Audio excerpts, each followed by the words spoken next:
everyone, welcome to another brand new episode of Topic Thunder. Here from the Top 10 Show, I am John Roca. I am Matt Nost, and this is a show that we do for our patrons. They send in the questions, whatever they'd like us to answer, at a special email address provided over at patreon.com/the top 10 with the number 10. And please join us over there if you'd like to be a part of this show. We don't know what it is before we get it. They send it. We read it. We answer. It's a crapshoot that usually ends up in their favor week in, week out, because we get stumped quite a bit by excellent questions and topics. I'm looking forward to it. You ready to roll? You're frozen let's on my do screen. This thing. If you're $5 and above, that's how you can send in these things when you join our Patreon. For those of you who are watching who are not patrons, if you're $5 and above level, you get to send in your questions, and we will answer them on an upcoming show on Topic Thunder for sure. All right, I think it's your turn to start, right? Okay, no idea. Okay. This is from, as you mentioned, Fred Castillo, or as you mentioned, rather. Hello, John and Matt. Thanks for the hard work you guys put out for our entertainment. It's a wonderful break from reality, and I appreciate it. Here is my question. Are you car guys or truck guys? Also, what was your dream car growing up, and is it still in your wish list? And what is your dream car now? Thanks for taking my email, and I'll be listening. That sounds ominous. Yeah, sounds like a threat. Jesus. What if is he getting piped in on both our live feeds right now somehow? What if I'm a moped guy? Am I going to get beat up by you, man? What do you think there, Matt? No, I read the questions, so you got to answer first, bro. Car guy or truck guy? That's a real tough question because I see the value in both. I don't know if I'm one or the other, but obviously there's way more innovation in cars than there are in trucks. But I will say, dude, I do love a good Dodge Ram 1500. There's something about that fucking front of that truck that looks like it's going to punch you in the face every time you walk past it. And I like that vibe of that truck. I like the energy of that truck. But there's not a lot of trucks that I feel that way about. Not really many, hardly any besides the Dodge Ram 1500. That being said, on the car side, I do enjoy cars. I'm a big fan of the Bugatti. Ever since I saw those cars on Roger Mayweather's 24/7 stuff, I've been in love with that car. I know it gets like 6 miles to the gallon, but it's a fucking beautiful car. 1.5 million, and it's got great design to it. And I love the old school muscle cars, the Chargers, the Mustangs, the old school like hardcore Haas, the Dusters. Those are great fucking cars, old school cars. Nowadays, you don't really have that kind of vibe to them, but you can always appreciate a beautiful car when you see it, especially in a Bond movie and shit. What about you? Am I frozen again? God damn it. Hold on. I'll be right back. All right. I like trucks as a work vehicle. I have a truck. I got a old ass 2004 Ford Ranger. We pay nothing on the insurance, and we own it outright and just use it for jobs every once again. So I love a truck for that because I can just throw it has. Somebody scraped it down the side and just like with their bumper, they didn't dent it. They just took off like a 3-foot section of paint. It's like a cheese grater, just perfectly took off. Don't care. At some point where the gate comes down, top right above the right tail light, it got dented in with it looks like a fist made of golf balls, and just like one big golf ball, and just like bing, perfect. Don't give a shit. Talking about I have a truck. I have my car, but I also have a truck. Right. But it's an old, now it's 17 years old. It's like that's what I love about it. Mm-hmm. You can just beat the crap out of it. That's what I like about a truck. Yeah. It's like, I don't give a shit. Although I did at one point, I thought about trying to put a Tesla battery in an old 50s or 60s truck. Ooh, okay. I love the look of those. And if they're those things just shoot gas out the back to push it forward. That's how inefficient it is. It doesn't even burn it. Just uses the pressure of firing it at the ground, because I think it gets like 1.5 miles to the gallon. So if you could swap that out. But yeah, I'm more of a car guy. I like old Corvettes. Okay. Yeah, totally. Corvettes are great. Those are nice. Yeah. Anymore? No. Corvette past a certain age, I don't enjoy it near as much as opposed to some 50s and 60s Corvettes that I think are just perfection in various different ways. Yeah, like Camaros and stuff. Yeah. Camaros? I like Camaros. Do you really? I do. I do. Okay. Even like the old school, like the 76 one, that's a nice one. 76 Chevrolet Camaro is nice. Okay. As it gets older, it becomes a little too flashy. You know what I'm saying? So, yeah. Yeah, but it was like cheap flashy. Oh, yeah, right. Exactly. That's what I'm saying. It's Yeah. not as great. The old school ones I like. Anyway. Okay. Should we move on to the next one? Were there anyone? What was it? Yeah, dream cars. So that was it. Yeah. But I think you can tell that both of us aren't really car guys. Yeah, Fred. Sorry, Fred. Sorry to let you down. I mean, I like cars. I'm interested by it, but at the same time, I bought a car because it got good gas mileage and it was the size that I wanted and it had the options that I wanted, and that's how I chose it. Yeah, that's fair. Yeah, I wasn't jazzed for it's the latest. That's not my cup of tea. All right, let's thank you, Fred. Let's move on to Reagan Lovig. His question is: Hi, team. I listen to a variety of podcasts, with the top 10 being my number one, of course. Of course, thank you. And I think you're right. Yes, right. And I'm wondering what podcasts you guys listen to regularly. What are some of your favorites? Which would be awesome to hear some of your suggestions. Thanks, Reagan Lovig. P.S. I'm really not fussed, but just a heads up that my name is pronounced Regan, not like Reagan. Okay, just thought I'd clear that. Okay, so Regan Lovig, thank you very much for your question. I apologize if I haven't pronounced your name correctly for so long. Regan Lovig. Got it. All right. All right, Matt. What are your podcast suggestions for Mr. Regan Lovig? Well, my first question is, do people in your country also pronounce it Megan? Because how dare you tell an American how to pronounce things? No problem, Regan. Sorry, we've been getting it wrong for so long. Fair point. It is a fair point. People mispronounce my last name my whole life. I don't really care. Knost? Do they say Knost? Knost, yeah. Yeah. Knost is the most common. And be like, do I look like some filthy Dutch person? How dare you? My whiteness is German and English and Scottish. Thank you. Not some Dutch hard K in. What are you talking about? It's silent, baby. Silent. We goose stepped that K down. It's going to be the title of my second album, actually. I like it. Thank you. I thought biography, but all right, I'll take album. Nope, album. Dude, I've been working on tunes all quarantine. Yeah, nice.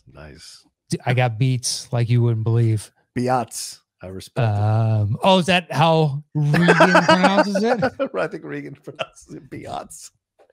Yeah, it's classier. I will give Regan that. It is classier. Other podcasts. I mean, it's a bunch of basketball podcasts. Yeah.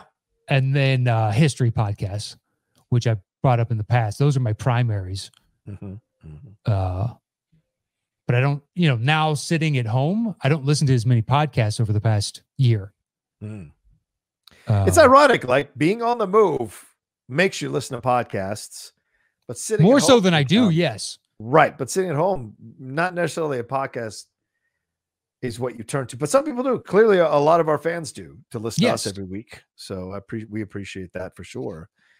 And I still listen to podcasts, but before I was, because I was in the car so much, just driving around LA, there's certain points where you're like, all right, I know it's going to take me 45 there and probably an hour back. Right. And then I still have, so there's 2.5 hours. And if it goes really bad, then it's an hour and a half there and 2 hours back. Yeah. Yeah. You listen to a lot of fucking podcasts. At least I did. Yeah, for sure. So it's died down. Do you have anything specific?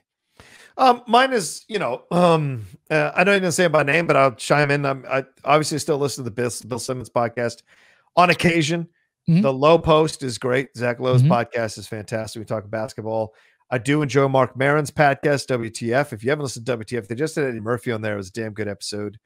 Very interesting episode for sure, to say the least. What else have I got on here? Because I've got I got to bring it up on my app here on my computer. Yeah, the Football Weekly. I listen to the Guardian podcast about the Premier League every weekend. Okay. Also listen to Pod Save America. Sure. And what else do I listen to here? Yeah, those are the ones. I think those are the main ones for me that I listen to. We're just going to read down our Apple app now. I mean, fine. I can play that game. He was asking for specific ones. So, oh, and Dan Carlin's Hardcore History, which I think either you or Steve Morris got me into. I know I mentioned it, but you said Steve made you listen to one because you guys are doing 300. Right. That's right. But not that many. I mean, honestly, it's less than 10. And 3 of them are my own, which is the Cinephiles and Outlaw Nation. Yeah. So, and ours. And Geek Hardcore History. I'm currently listening to Downfall of the Republic for the second time. Nice. It's 6 parts. But that's more like an audio book than a podcast, so to speak. Yeah. Because the final chapter is 5 hours or the final episode is 5 hours and 20 minutes. The others, previous 5 have not been, but they've all been a couple hours. Yeah. So we're at like 14 hours by the end of this, 16 hours into the story. Yeah. But yeah, I just don't listen to near as much as I was doing a year ago today. Yeah. Yeah, when I was at Collider, in the morning I would drive in because it's a 35-minute drive from where I was living. So I could listen to the Daily, which is the New York Times Daily one, or I could listen to ABC News morning one, which is What You Need to Know. And that's a half an hour. And it's like getting you updated on all the news stories going on in the morning. So it's like getting you updated to get you start your day. And then throughout the day, obviously I'd read stuff and whatever while I was working. But yeah, I like to be very informed. I'm very addicted to being informed about the world. But yeah. I know when I'm in my car lately, I just listen to talk radio, but the news talk radio. Yeah. Like my dad used to do. And I found it so strange. Trust me, dude. The progression towards my father is so fucking unsettling. And the fact that it's happening organically, you're just like, God damn it. How is this happening? I made my peace with it a long time ago. So you realize that certain things are just beyond your control. Yeah, there's nothing you can do. I'm wearing contacts again for the first time in years, and they were like, well, you get a free pair of sunglasses if you buy a year's worth of contacts. I go and look at everything, and I pick out a pair with Lindley, and she's like, that's the one. I'm like, these are the aviator glasses my father used to wear. These are the fucking same glasses my dad wore in his 50s. And I was just like, God damn it. Like, it's just insane how it's happening step by step by step, so it's just so funny, man. It's not even happening on purpose. Like I'm choosing for it. It's just happening that way. So, but could be worse, man. Could be worse. Yeah, it could be. Trust me. I'm very content with the hand that I got dealt in life. Yeah. Same. Eventually, yes, same. Very much so. All right, brother. Let's get to our next one. And thank you to who was that? Regan. Regan.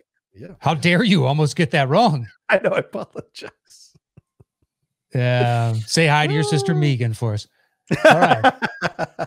This one comes from Tim Williams. It says, hi, John and Matt. Hope you are doing good. Fellas, I've always been curious about when, where, and how you guys met. Your friendship overall, is it purely professional, or do you ever hang out together?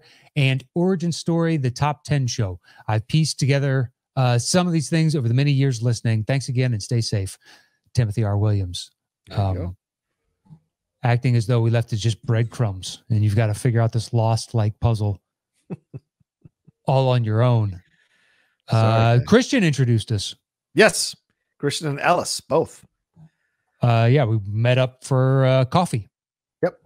And Christian had a half-baked idea for a show. Yes. It was half-baked. It was. Still, though, there was something, look, we doing it all these years later. You never miss a chance. Boom. Well, no, that's the God's honest truth, but I still give him the preponderance of credit of coming to us and be like, that's a show idea. Trust me. Oh, I agree. He was right. I am not what he originally pitched. I think it should be like this. And then we discussed and we're like, I think we should tweak it to this. And it's proven, I believe we're correct. I think you're absolutely right. He had the skeleton of a show.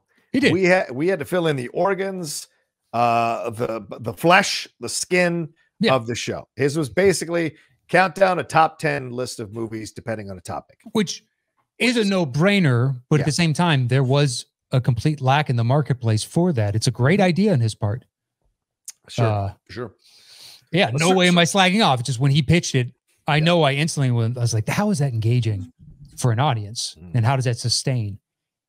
But after us discussing for 2 seconds, we both were like, shouldn't it be like this? It just seemed like a no-brainer. Yeah, we kind of had the same instinct. Yeah. He allied and we fucking ooped it. That's all it was. That was teamwork. Well, to be fair, I think you just threw the ball on the court. Then I allied and you ooped it, or vice versa. But like, I think it was like a weird NBA Jam. We both did it together. Somehow 2-person reverse stuff from like a half court lob from Christian, and it was awesome. It was like Blake Griffin and DeAndre going up together at the height of Lob City. Just these two massive men. Boom. Each one of us with one hand on the ball, just jamming it through. Yep. Cupping with one hand, and then we both to reverse with 2 hands. So we're both 2-handed hanging on the rim. And I think that's exactly what it was. And to be fair, I mean, Matt was the one who had the show pitched to him first because they had kicked around other possible hosts. And then it kind of fell in a way towards me because of scheduling issues or chemistry issues or whatever. It was all chemistry. It was all fucking chemistry. Okay. Chemistry. And eventually, and then we just kind of met a couple times outside of Christian and Mark to see if we had any kind of chemistry or any kind of connection. And from there, we started building the show out, and it organically built out. Like we didn't purposely set out to be like, don't tell them the topics. It just kind of worked that way. And then we just made that it seemed more fun. Yeah. That you guys would have to guess or wonder. So it would be a nice surprise. Oh, they're talking about this. So that's what we wanted. Whereas other people still clamor for us to give them the topics ahead of time so they can prepare their own lists. But we always think it's kind of fun to surprise people and have them kind of scramble and figure it out and whatever. So yeah. And I think intuitively we both knew that if you got a story that is germane to the conversation or it's not, tell it. Because ultimately they're tuning in to like sit and shoot the shit with us. Yep. So it just kind of gives more background as to who you are. It's just like, oh, this happened to me, and it's identifiable. Or you can just laugh at the misfortune of others. Be a sadistic fuck. That's fine. I do it myself. We all do. But yeah, I think just what seemed for the most part natural, the show's overall progression, and like the punting wasn't a discussion that just like, hey, what about we kind of workshopped it on the show to some degree. Yeah. And it's been a fluid dynamic, and how we get to the end of the list now is like, we've established rules over the years. Yeah. To reduce the number of times John's incorrect opinion has undue influence on the list. Or Matt, rigging the list to learn to lean a certain way. Yeah. I mean, I want to know what the tax situation is for these people in Outlaw Nation that keep flipping the coin on the main show on Top 10, because I'm losing. So is there an incentive or something? Some sort of tax break? Do you give dual citizenship? I'm not entirely sure what they're getting out of this equation. Considering I lost 80% of our coin flips before this started happening. Somebody ran the numbers, and somebody who's a big fan of Matt Notes did the random numbers. Statistically, neither of us can prove who that individual is a bigger fan of. We have no idea. I got some idea. I feel like I have some idea. I think you concocted an idea. How dare you? And just ran with that narrative. I'm an analyst. This is what I do. Sure. It feels like you're running in 24. That's what it feels like. I fucking wish.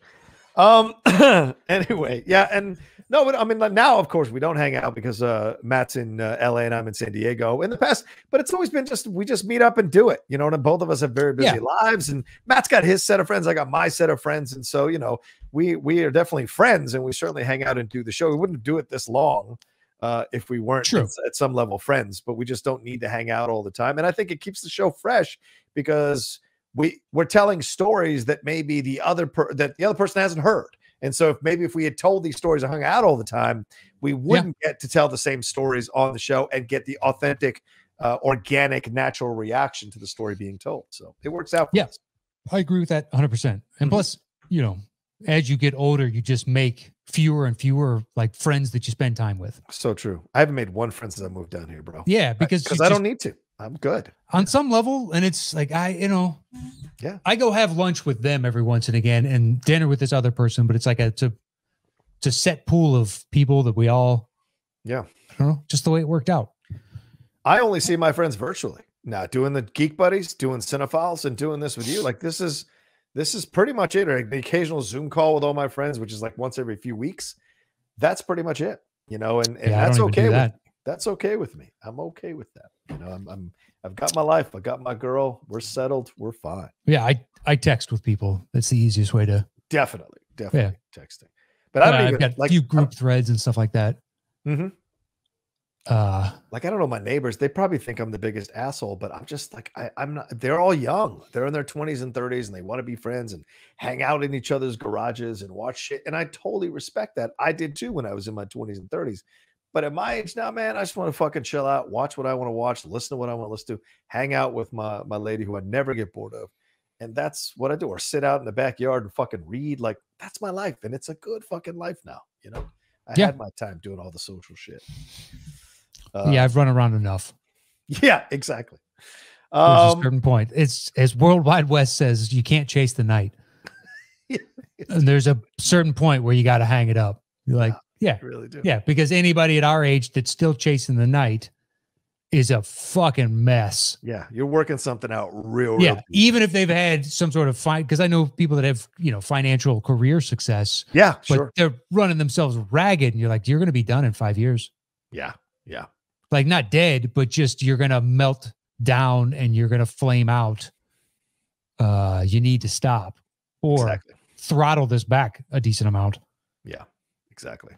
All right. Well, thank you, Tim. Appreciate the question. Let's do, we got 10 minutes left, so let's do another one. See what we got.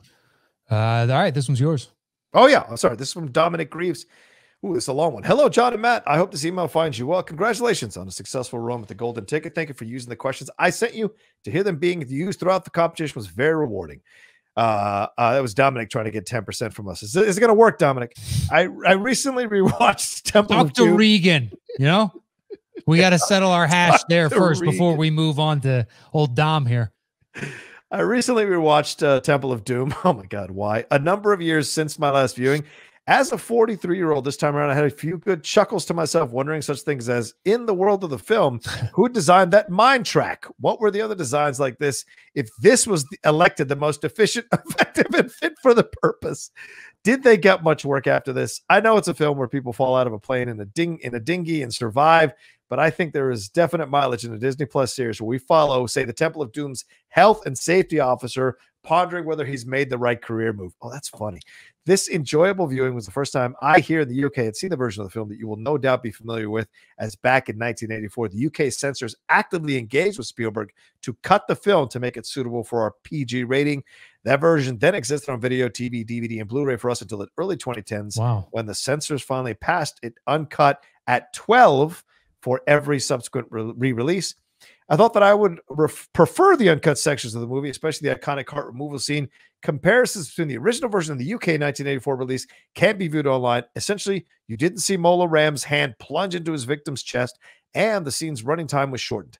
However, I don't know if it's familiarity or the old adage of less is more, but I found myself, to my surprise, preferring the presentation of the scene that included the cuts forced on Spielberg. I'm going to assume my opinion will be in the minority camp when it comes to this discussion. My question to you both is, can you think of any alternate versions of a film or alternate scenes in a film that you prefer where you believe that your opinion would go against the general consensus about it? Take care. Dom, Barrow in Furness, England, UK. Matt. There's a lot to digest. So it's a great first off, the track designer. I got two words for you. Child labor. You think they gave two shits about that? As soon as you see him, be like, that seems about right. Anybody that's willing to put a 6-year-old into a crevasse to dig out some stone, they don't give a shit about safety. Dude's got a bullwhip to whip little kids. You think they give two shits about safety? Yeah, exactly. But I do like the idea that somebody tried to bring that up and everybody was like, what the fuck are you talking about? Like one person that struggled to have a conscience, and everybody was all, nah, that's where that. We're beyond that now. Yeah. I think that it needs the heart. Yeah. Do you? Well, especially as a kid, like I loved that scene. That was one of my favorites in the movie. Just but I can see, I can understand what he's saying about the subtracting it and allowing your mind to conjure up, what that threat is like. Yeah, can be more effective. Yeah.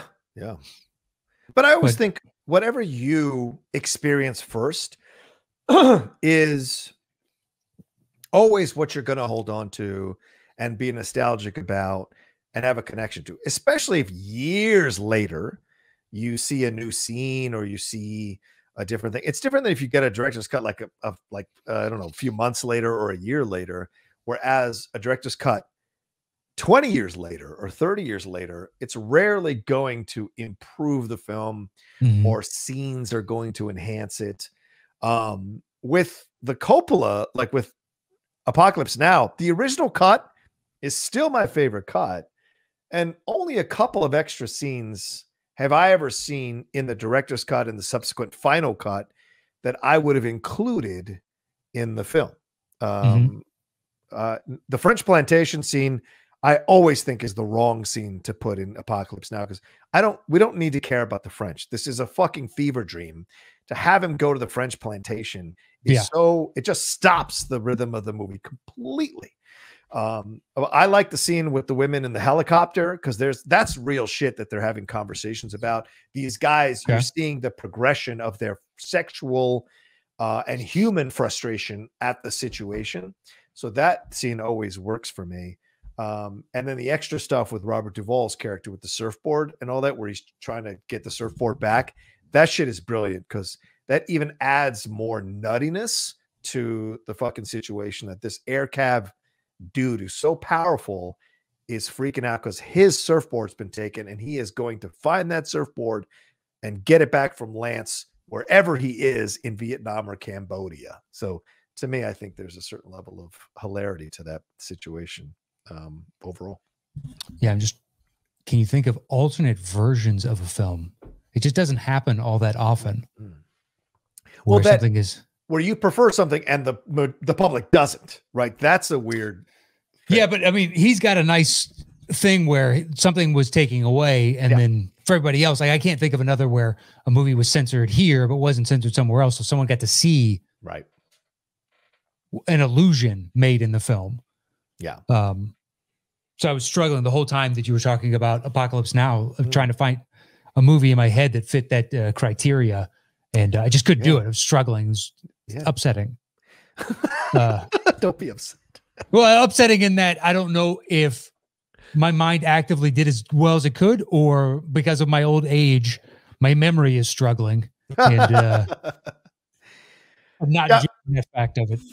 I mean, in when we grew up, I think, well, really when I grew up and then a little bit after, of course, Matt's a little bit younger than me, but like when I grew up. A lot younger. Okay. Oh, fine. A lot younger. Let me take my shoes off type of younger. You know what I mean? Please do. These digits ain't enough. We would grow up with movies, that were cut on TV. Like the first time I ever watched a lot of these classic movies, they were cut up for commercial on TV. So to me, that was my experience with a lot of films until I was older and videos came out, video cassettes, VCR, VHSs, all that stuff. But, I used to watch things with commercials in them. Or certain scenes cut, like especially those hardcore 70s films, some of that stuff in those 70s films. I saw Serpico when I was like 10 years old, but I didn't see some of the more violent aspects of that movie until I was older. So I have nostalgia for those cut versions of those films, but yeah, I think I have nostalgia for them, like in the overdubs that you would get. Oh, you remember that? Yes. They used to do that. Oh, I forgot that was the Scarface is the best one. Watch the overdub Scarface where they put frickin' or filthin' over every F-bomb in that movie. It is ridiculous that they even tried to do that. One story sparked to mind. Do you remember the Tom Petty song, You Don't Know How It Feels? Yeah. You don't know how it feels. But it gets to that one point. Smoke another joint. Yeah. I was skiing in high school. And so it's like the Midwest. It's not really skiing. You know what I mean? There's a hill. And there's like 3 chairlifts. And they're all bunny hills type of bullshit. But like, this is the Black Diamond. So it was us, and we were all in high school, and there's another group of high school kids behind us, and they started singing that song, but they were singing the radio edit. Yeah. So when I got the joint, it was Nyoich. So yeah. It was just they sang another Nyoich, and I was like, have they only heard the radio edit, or do they just ironically prefer that one? Right.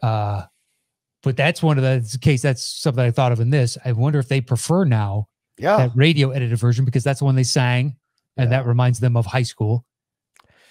That's some of the shit I have when I listen to rap music on Sirius XM when it comes on like the 90s channel or the 2000s channel or even the 80s channel, and they do that kind of blank out or put other words in, or like Nothing But a G thing on edited 90s radio is the fucking worst, man. So be honest.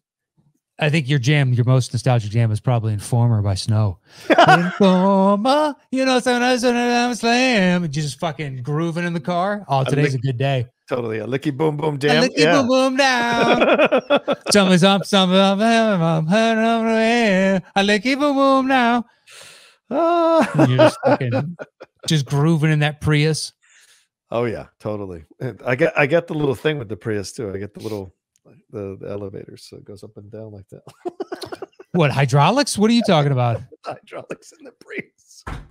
I mean, not to be stereotypical, but very Latino. Oh, yeah, very Latino. You put airbags in, and you're popping 3 wheels in your Prius. You've been on the West Coast for a while. How desperate are you to be cool if you're fucking hydraulics? Dude, you got to give that guy respect, though. Made the impossible possible. Well, usually they need to be higher off the ground, a wider wheelbase, so they can properly affect the angles. So you figure that out with a Prius, that's pretty impressive. It's true, because it's a low riding vehicle. Let me tell you, with a narrow wheelbase. So it's tough. I've got stuck on a few curbs when I've parked my car because of that fucking shit. So yeah, if you're willing to kind of bounce it up and down in a Prius, God love you, man. Yeah. Ugh. I don't know if there's anything that I prefer that was edited over what I got where it's against the grain. I don't know. Because on some level, like director's cut, like this was out of Spielberg's hands, and he would much prefer the other. And director's cut a lot of times just seems like, hey, you know what? I shot out all extra stuff, and I think it's really interesting. And to me, helps flesh out the story, but it's not. I'm sure there are plenty of examples though of guys putting out and be like, no, censors made us cut this. Yeah. I mean, maybe Cinema Paradiso, if a lot of people prefer that director's cut, I think it's horrific. I think it destroys the story. So if people prefer that director's cut, that would be the one that I don't like. And maybe a majority of people do, but I don't know. I haven't heard if a majority of people like that director's cut. It's they should burn every scene. If we want to count director's cuts, then I would say Kingdom of Heaven. I think the director's cut is much better. Right, Watchmen. But is that against the grain? Do people prefer the original cut over the director's cut? I feel like you're in the majority, not the minority. Probably in Kingdom of Heaven for sure. Yeah. Watchmen, I think I would imagine most people think the director's cut is better. Yeah. So you're right there. Yeah. I mean, Blade Runner, what about you? Is the director's cut better? I'll tell you this. It's the honest truth. I will defend. They're both overrated. I got you. I got you. I'll defend the original cut. I do occasionally watch the original cut. That's what I grew up on. And it wasn't until later in life that they once again, 10 years later, that Ridley put out his cut. But I like the original cut still. I like the voiceover, as cheesy as it can be sometimes. I still like it, I don't know why he let me live, that kind of stuff that he does. Yeah. I still prefer it every once in a while. So maybe that's the, against the grain opinion. So anyway, all right, we're at 35. We should wrap it up. Any extra things to say? Or are we good to go, Matt? Nah, I think we're good to go. We gave a hell of an effort today. Yes, we did. All right. Thanks, everybody, for sending in your questions. Thank you very much to Dominic Greaves for that one, or Dominic Greaves, depending on how you want to say it. I don't want to get another schooling on someone's pronunciation. But we appreciate all the questions we had today from Tim Williams, from Regan Lovig, from Fred Castillo. Thank you so much for sending in your questions. Matt, what do we have to tell them before we wrap up here? If you'd like to be a part of the show, head over to patreon.com/the top 10. You can follow us on Instagram and YouTube. They're both the same. It is the Top 10 Podcast with the number 10, or Top 10 Show, all spelled out, on Twitter at Top 10 Show. And you can follow me anywhere at Matt Nost. You can follow me at The Rocha Says on Twitter and on Instagram. And we'll talk to you next time with another brand new episode of Topic Thunder.